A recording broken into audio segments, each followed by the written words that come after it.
안녕하세요. 임플란트 타이거입니다. 한시적으로 완화된 긴급복지지원제도, 많은 분들이 정확하게 내용을 파악하지 못하셔서 내가 받을 수 있는 혜택임에도 불구하고 지원받지 못하는 경우가 많습니다. 또 여기에다가 공무원들이 긴급복지지원제도에 대한 정확한 이해가 부족하거나 제도의 취지를 몰라서 안내하지 못하는 경우도 많은데요. 지난번처럼 이번에는 부산에 있는 복지 담당자와 전화통화 해봤습니다.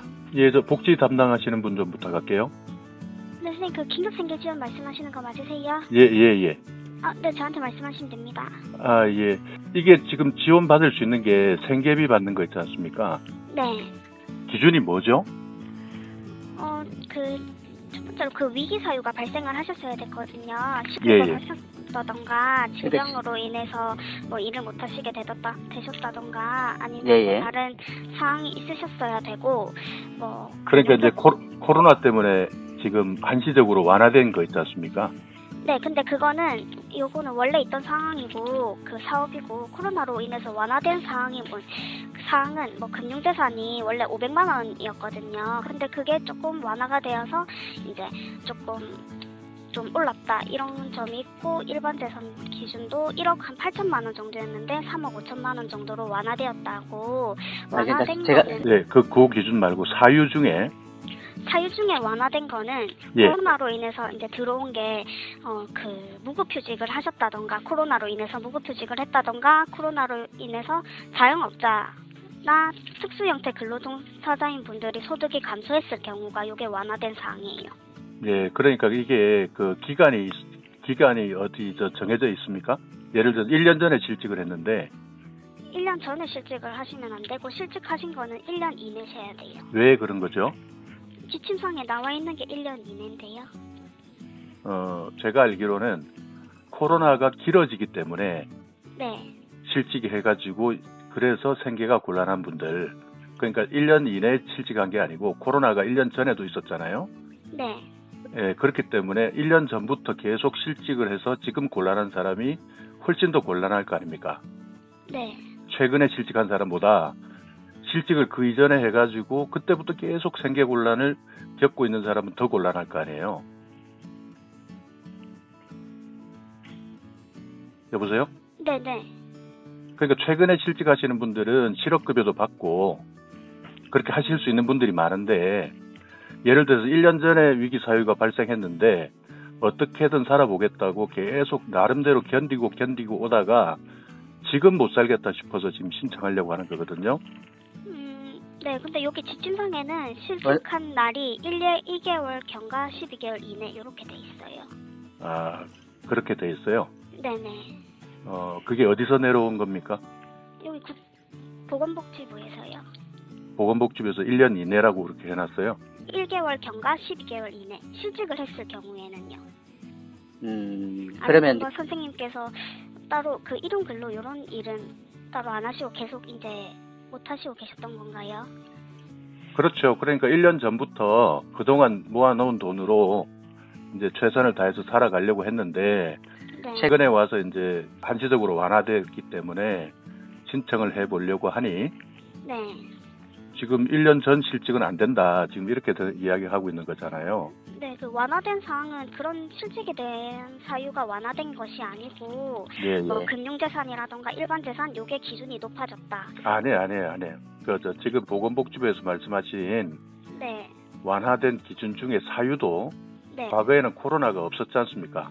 과거에는 코로나가 아니고 예를 들어 주소득자가 사망하거나 실직되거나 이런 경우에 지원해주는 게 긴급복지지원제도인데 한시적 긴급복지지원제도는 코로나 때문에 발생한 내용을 더 포함해주겠다 해서 기준도 완화되고 그 다음에 사유도 완화된 거거든요. 사유는 선생님 어디서 보셨어요? 유튜브에서 봤습니다. 근데 유튜브는 너무 부정확한 정보가 많아서. 아니 유튜브에서 보건복지부의 보도 자료를 정확하게 내용을 가지고 이야기를 하던데요. 보건복지부의 보도 자료, 그리고 보건복지부에서 발표한 그 팜플렛 있죠? 복지로라고 해서 나오는데. 선생님, 그래서 1년 하신 지 1년이 실직하신 지 1년이 지나셨다는 거예요? 예. 근데 어떤 일 하셨는데요? 직장 다녔습니다. 어떤 일을 했는지. 급여는 받으셨어요? 예. 실업급여는 언제까지 받으셨어요, 선생님? 거의 1년 지났습니다. 그래서 그게 총 몇 번까지 받을 수 있습니까? 원칙적으로는 3번까지입니다. 네, 한 번 지급하고 난 다음에 예. 저희가 소득이나 재산 이런 거를 요청을 해가지고 정보를 예. 적합해야지 이렇게 계속 지급이 됩니다. 아니, 원래는 6번 아닌가요? 3번 하고 심의를 통해서 6번까지 최대 지원 가능한 거예요. 그리고 그 지급을 받았던 사람들이, 6번까지 받았던 사람들이 네. 또 지원할 수 있죠? 1년 이내는 안 되고요. 2년 이내 아니에요? 1년 이내가 아니고? 그러니까 지금 완화가 돼가지고요. 지금 완화된 것은 1년 이내가 아니고, 지금 완화된 것은 6개월만 지나면 또 받을 수 있잖아요. 근데 1년에 6개월 이상은 지양이라고 돼 있거든요. 아니, 그 뜻이 아니고, 원래 긴급복지지원제도는 같은 내용 가지고 다시 지원하면 2년 이내에는 네, 동일 사유로는 2년 이내에 안 되죠. 안 되죠. 네. 완화된 거는요? 완화된 기준은 완화된 기준은 3개월 이상, 아니, 지금은 아니, 6개월 이상 지나면은 재지원이 가능하죠. 끝나고. 그렇죠. 근데 왜 1년 이내 안 된다고 금방 그렇게 말씀하셨잖아요. 최대 6개월을 받으셨기 때문에요. 아니, 그러니까 최대 6개월을 받았다 하더라도 6개월이 또 지나면 이번 한시적으로 완화된 제도에서는 지원할 수 있다, 이렇게 보건복지부 자료에 이렇게 돼 있는데 왜 그걸 네. 여보세요?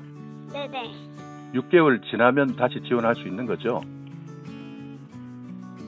근데 1년 이내 최대 6개월이라고요. 아니, 그러니까 여보세요?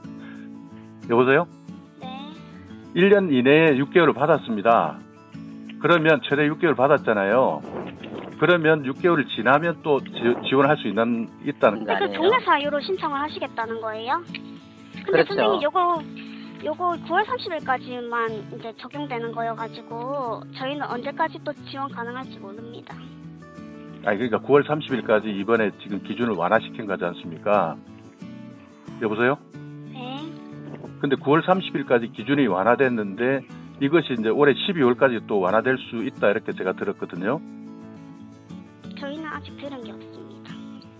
아니, 그러니까 이제 만약에 12월까지 이게 연장이 된다 하는 가정하에 한다면 지급이 종료된 이후 6개월이 지나면 같은 사유라 하더라도 재지원이 가능하다.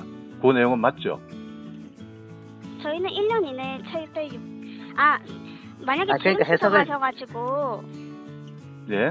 네네, 이번 연도에 뭐 6번 받으셨는데 내년에 다시 6개월 지나고 6번이면 다시 가능하겠죠.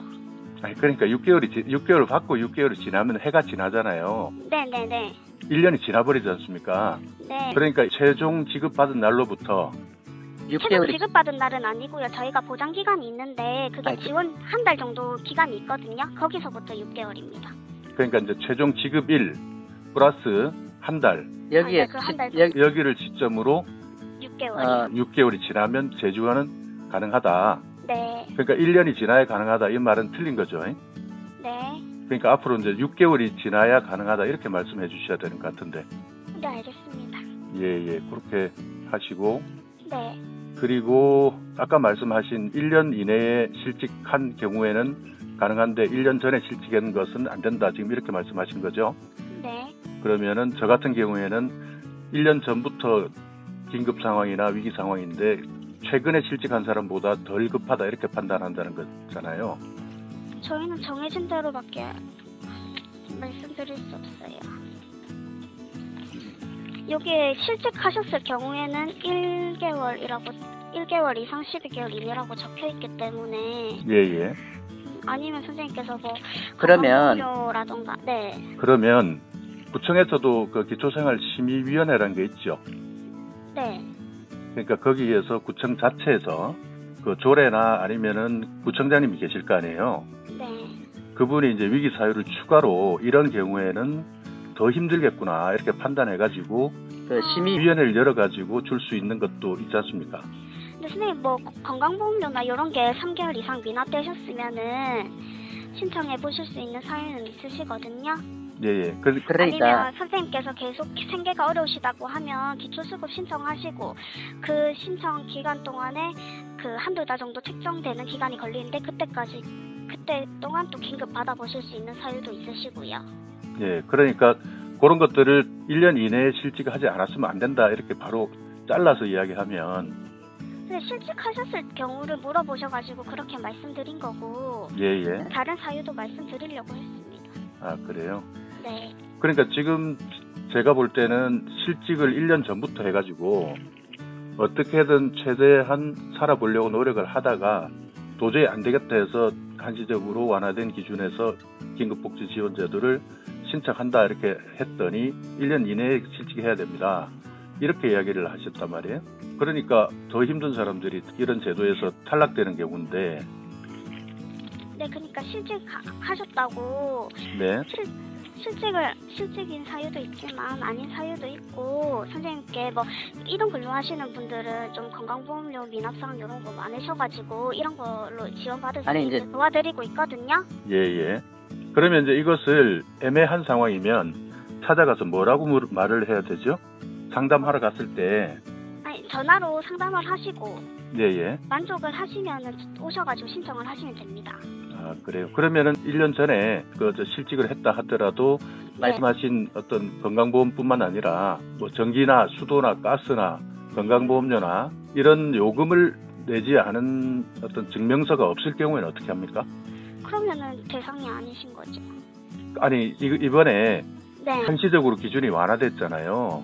금방 말씀하시는 거는 기준 완화 이전 걸 이야기하시는데 한시적으로 완화된 기준에서 코로나 때문에 소득을 유튜브를 보셨는지 모르겠는데 제가 한번 보고 싶네요.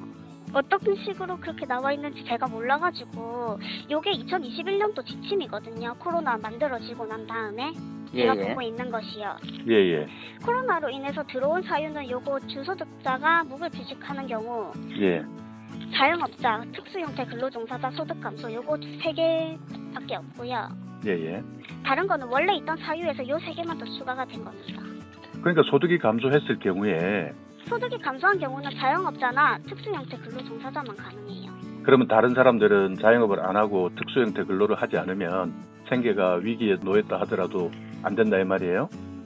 그러면은 뭐 다른 위기 사유가 있으실 수도 있고. 그렇기 때문에 제가 말씀드린 것처럼 아까 지방자치단체에서 이것을 위기 사유를 광범위하게 인정해주고 있지 않습니까? 지방자치단체장이 인정할 경우에는 할 수 있도록 보건복지부에서 만들어 놓고 있잖아요. 그 부분을. 그러니까 이렇게 애매한 거기 안에 있는 조례가요. 뭐 소득자 신청하셨을 경우에. 그러니까 기초자치단체장이 정할 수 있다. 이렇게 돼 있는. 장이 정한 조례가요. 저희도 조례가 아니. 정부에도. 조례 외에 장이 또 따로 판단할 수 있도록 인정하는 경우요. 그렇죠. 예. 그런 경우에는 또 되지 않습니까? 그러니까 이렇게 애매한 분들 중에서 사각지대에 있는 사람들이 방금 이야기한 그러면은 건강보험 가져와 보세요. 전기 미납된 거 가져와 보세요. 1년 이내에 그 소득 그거 해야 돼요. 자영업자 됩니다. 특수형태 근로자만 됩니다. 이렇게 해버리면 거기서 다 제외되는 사람들은 어떻게 하라는 거예요? 그것 때문에 신청을 하시고 계세요. 아니 그것 때문에 지방자치단체 장이 인정하는 경우라고 해서 범위 자체를 광범위하게 봐주는 거 아닌가요? 그러면 일단 오셔서 상담을 해보시고 저희들이 할 수 긴급이라는 게 뭡니까? 긴급이라는 게 당장 급하니까 먼저 해주고 지원을 해주고 그 이후에 만약 잘못 신청하거나 고의로 어렵지 않은 사람이 신청했을 때는 그걸 다시 받아내는 거지 않습니까? 기초수급 신청자는 신청해가지고 그것이 인정되었을 경우부터 주는 것이고 긴급복지는 먼저 우리가 바로 이 사람이 얼마나 위급한지 파악하기 힘드니 자 일단 먼저 드리겠습니다. 거기에 해당되면 그리고 애매한 경우에는 지방자치단체장이 인정했을 때는 빨리 긴급하게 이 부분 도와주자 결정부터 하고 나중에 다시 잘못된 것은 받아들이는 경우 이런 식으로 행정 절차 자체가 되는 거 아닌가요? 그렇기 때문에 긴급복지지원제도지 않습니까? 아니면 기존 제도 틀 안에 있는 기초생활수급제도를 활용해야 되는 거고 그렇기 때문에 긴급복지지원제도의 목적 자체가 그런 것인데 이렇게 어렵게 말씀하셔가지고 이것 때문에 안 돼, 저것 때문에 안 돼 자꾸 그렇게 이야기하시면 정말 애매한 분들은 아 그래서 안 되는구나 해가지고 포기해버릴 거 아닙니까? 그러니까 전체적인 이 제도 자체에 대한 목적이나 취지에 대해서 알고 말씀을 하셔야 되는데 그냥 기준만 자꾸 이야기를 하시고 이래서 안 된다 저래서 안 된다 그건 없어요 안 돼요 몰라요 그렇게 내려온 것밖에 없어요 이렇게 말씀하시면 그 전체 제도 자체를 모르고 지금 상담을 하시는 거잖아요.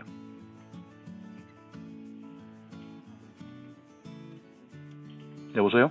네. 그러니까 제가 볼 때는 앞으로는 긴급복지지원제도에 대한 상담을 하실 때는 네. 긴급복지지원제도 왜 이런 제도가 있느냐 이것부터 파악을 하시고 상담을 해주셔야지. 또 여기에 또 한시적으로 9월까지 완화됐지 않습니까? 완화된 기준이 있는데도 불구하고 그냥 과거의 긴급복지 기준을 가지고 와서 앞에 코로나 환자 붙여가지고 그 외에는 없다 이렇게 이야기를 하시면 안 되는 거고, 또 이게 9월까지 완화됐지만 12월까지 지금 또 완화된다 이렇게 방향이 가고 있거든요. 올해까지는 계속 완화될 것이다 지금 이렇게 하고 있는데, 만약에 아까 말씀드린 대로 6개월까지 네. 6개월이 지난 이후에 같은 사유로 다시 지원할 수 있다 이렇게 돼 있는데 1년 이내 안 돼요 이렇게 해버리면 또다시 빈곤의 악순환이 될 수밖에 없는 분들은 안 되는구나 해서 포기해버릴 거 아닙니까? 네. 네, 그런 부분도 좀 제가 볼 때는 상담을 하실 때 좀 네. 방향을 그렇게 좀 잡아주셨으면 좋겠는데요. 네, 알겠습니다. 네, 알겠습니다. 고맙습니다. 네. 네. 네, 아직까지 공무원들도 긴급복지지원제도에 대한 정확한 제도의 취지를 모르는 분들도 계시고요. 여기에 상담받으러 가신 분도 내용을 잘 모르고 가니, 그러니까 서로가 모르는 경우가 많습니다. 상담하는 사람도 모르고 상담해 주는 사람도 모르고, 그러다 보니 내가 받을 수 있는 긴급복지 받아야 하는데도 불구하고 받지 못하는 경우도 많이 발생할 수밖에 없습니다.